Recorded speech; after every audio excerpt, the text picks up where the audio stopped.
बिस्मिल्लाहिर्रहमानिर्रहीम। खातिन हज़रात, मैं हूँ अख्तर अब्बास और आप सबको अस्सलाम वालेकुम। मंगल को जब हमारा लाइव सेशन था, इसमें बहुत मज़ा आया। मैंने एक सवाल पूछा, फिर एक पहेली हमने शेयर की और उस पर इस्लाम ने काफ़ी इनामात दिए। लाइव सेशन में इतनी वो अब्रप्ट बातें आ रही होती हैं, सवाल बड़े अच्छे अच्छे आ रहे होते हैं, लाइव कॉल्स आ रही होती हैं। और फिर मैंने अब चूँकि एक अरेंजमेंट ये किया कि जो जो उनके कमेंट्स आ रहे हैं मैं साथ साथ उनको पढ़ रहा होता हूँ। तो बहुत सारे लोगों को उनके ज़ाती मसाइल का वही उनको हल मिल जाता है जो वो मुश्किल में होते हैं। इनफैक्ट इंसान अगर चाहे दूसरों की ज़िंदगी में आसानी और आसूदगी भेजना, तो मेरा रब है उसको आसान करके, अंग्रेजी में कहते हैं नैरो डाउन करके, वहाँ तक पहुँचा देता है। नीयत बंदी की भी होनी चाहिए।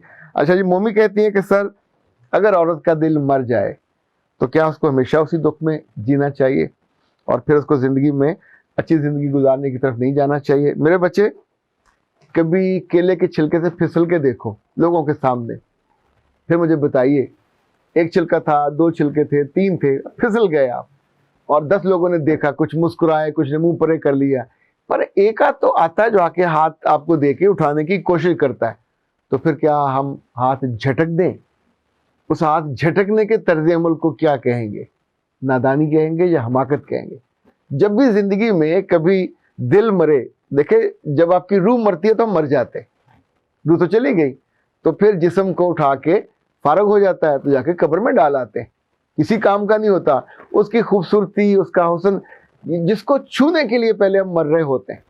वो पिछले दिनों किसी ने लिखा कि जिस लड़की के लंबे और खूबसूरत दराज बालों पे लोग मरते हैं, शादी के बाद अगर एक बाल खाने में से निकला है तो मरने मारने पे तुल जाते हैं। बात तो सही है। ओके, अगर हम गिर जाएं और अभी मरे ना हो, चोटी लगी हो, हम सोचते हैं, ये ओवर थॉट है, कितने लोगों ने देखा, बेइज्जती, अच्छा हो गई बेइज्जती बाबा, दिल भी मर गया, बहुत बुरा लगा, जिसने फेंके उसने भी बुरा किया, जिसने बेचे उसने भी बुरा किया, हमने सबको बुरा भला कह लिया, तो क्या तब भी वहां पड़े रहेंगे? उठना तो है, फौरन उठ जाए, कपड़े झाड़े और चल पड़े, मुड़ के भी ना देखें। एक ये तर्ज अमल है, तो तब हम जिंदा रहते हैं। हमारा हादसा हो जाता है, गाड़ी चकनाचूर हो जाती है, पिचक जाती है, फिस जाती है, तो क्या गाड़ियों पर बैठना हम बंद कर देते हैं? जहाज़ों के हादसे होते, जहाज भरे जाते हैं। ये जिंदगी है। रिश्तों में गलतियां होती हैं, लड़ाइयाँ होती हैं, डिवोर्सें होती हैं, 100 तरह के मामले होते हैं। क्या हम रिश्ते करना बंद कर देते हैं?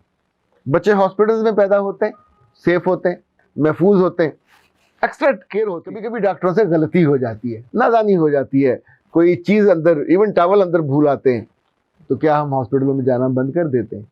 ज़िंदगी यही होती है, उसमें हम्स हैं, उसमें ऊंचाइयां हैं, उसमें गहराइयां हैं, उसमें मिठास है, उसमें खटास है, उसमें ताजगी है, उसमें बासीपन है, उसमें कहीं एक्स्ट्राऑर्डिनरी मोहब्बत होती है। पर एक बात जो मैंने ज़िंदगी में जाना, लाइक तवा गर्म है, तो क्या गर्म तवे से आप गर्म रोटी उतार सकते हैं?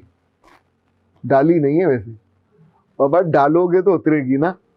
और अगर रोटी आपकी बासी है, पुरानी है, तो तब भी हल्का सा उस पर पानी लगाइए, उस पर तवे पे डालिए, 2-3 दफा उसको पलटें या थलें, तो वो गर्म हो जाती है। जिंदगी का तवा गर्म रहता है। जिंदगी का जो माइक्रोवेव ओवन है, ओवन नहीं है, ओवन है, वो चालू रहता है, स्टार्ट रहता है। आप उसमें चीज़ डालते हो, निकाल लेते हो, ना डालोगे वो भी चलता रहेगा और आपकी चीज़ भी ठंडी रहेगी।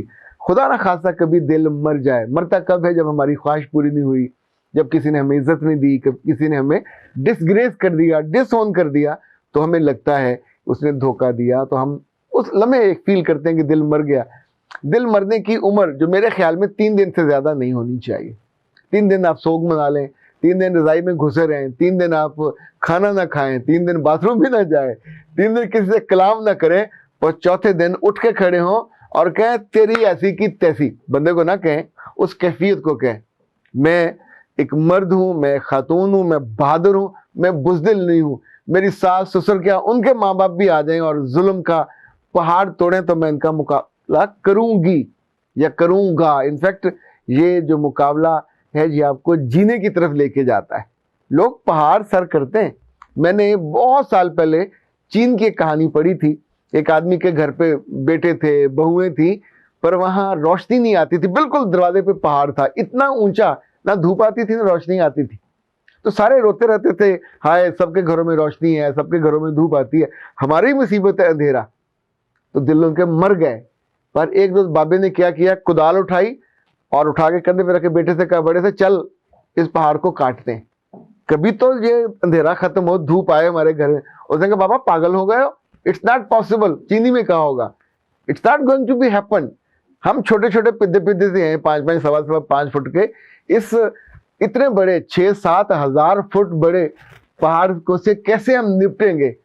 बाबा ने दूसरे को कहा, कोई नहीं माना। बाबा गया, जाके पहाड़ी पे चढ़ा, चोटी पे पहुंचा। जब उसने पहली कुदाल मारी तो वहां से शोला निकला, फिर पत्थर टूटा, फिर दूसरा टूटा, फिर उसने वो जो तसला सा लेके गया हुआ तो उसमें भरा और दूसरी साइड पे फेंकना शुरू किया।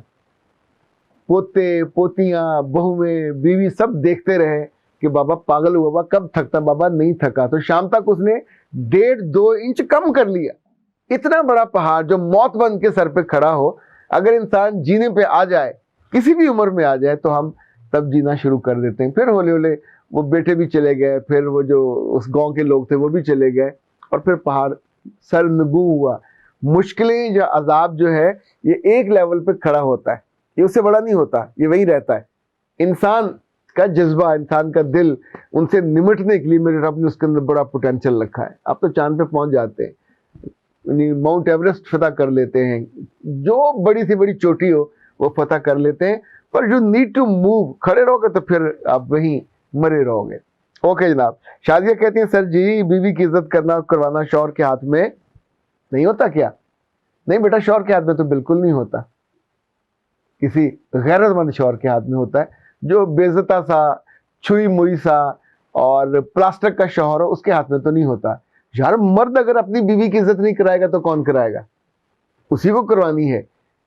हम अपनी माँ की इज्जत करवाते हैं, अपने बाप की इज्जत करवाते हैं। कोई गाली दे के जाए सर फाड़ देते, अपनी बहनों के लिए लोग जान दे देते।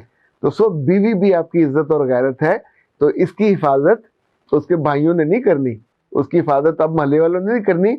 ये उस मियाँ साहब का मामला है जो ब्याह के लाया है। उसकी इज्जत भी वो करेगा, उसकी टेक केयर भी वो करेगा, उसकी जिम्मेदारी भी वो लेगा।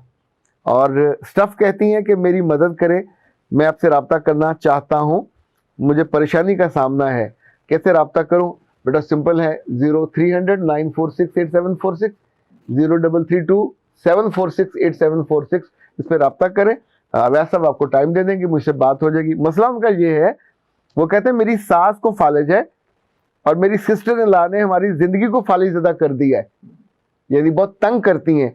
इसका मतलब है इनकी बीवी बार बार जाती होगी अपनी अम्मा का हालचाल पूछने के लिए, और आई डोंट नो उनके यहाँ कोई बेटा बेटा है कि नहीं, और जो छोटी सिस्टर इन लॉ है वो हर बात पे चीखती चिल्लाती होगी। तो ये इस तरह के मामले में बहुत हिकमत से और बहुत दानिश से, आप एकदम से हर रिश्ते से कट नहीं सकते। मुझे लगता है कि आप मियाँ बीवी दोनों को मिल के इसका हल ढूंढ लेना चाहिए, इसका हल निकल आएगा। चूँकि आमतौर पे अगर वो लड़की कुंवारी है और माँ आपसे संभलती नहीं और फिर चीखती चिल्लाती है और आपकी ज़िंदगी को दिन रात तंग करती है, तो उस मसले को एड्रेस कर लें। यानी ये जो बच्ची है आपकी सिस्टर इन लॉ, ये भी तो ज़हनी मरीज बेटा बन जाएगी ना, गंदगी धो धो के उसको उठा के। समटाइम बंदे की कमर रह जाती है। अभी तो वो चेयर भी आ जाती है जो आप माँ के पास रखें, और वो बहुत अच्छी है। वो उसको दोनों तरफ रखें, वो उसको उठा के चेयर पे बिठा के वहाँ से कमोड पे ले जाती है। वरना अगर भारी सांस हो तो फिर ज़्यादा मुश्किल हो, 2-3 लोग लेके जाएंगे, बेटी भी लेके जाए तो कमर रह जाती है, एक मुश्किल काम है। आप उसके लिए पैड वैड का इंतज़ाम कर सकते हैं और किसी नर्स का इंतज़ाम कर सकते हैं। जिस वक्त उसको नहलाना हुआ, जिस वक्त उसको गुस्ल कराना हुआ, कपड़े बदलने हुए, तो अगर बच्ची से नहीं हो रहा, यानी ये ऐसा नहीं है कि आपकी जिम्मेदारी है, पर मुझे लगता है इंसानों में रिश्तों की इम्पोर्टेंस तो है ना। इस रिश्तों की मिठास को अजाब ना बनाइए, बढ़ाइए। मुश्किल में अल्लाह उनको ज़िंदगी दे या उनको पर्दा दे, दोनों सूरतों में आप उनके लिए हेल्पफुल हो। बुरे वक्त में साथ ना छोड़िए। बुरे वक्त में माँ वो उस बच्ची की भी है, आपकी बीवी की भी है, वैसे थोड़ी सी माँ तो आपकी भी लगती है। तो इसको सर पे सवार ना करें, कुछ बजट निकालें इसके लिए, मेरा ख्याल उसमें भला होगा और खैर होगी। अख्तर अब्बास को दीजिए इजाज़त। अस्सलाम वालेकुम।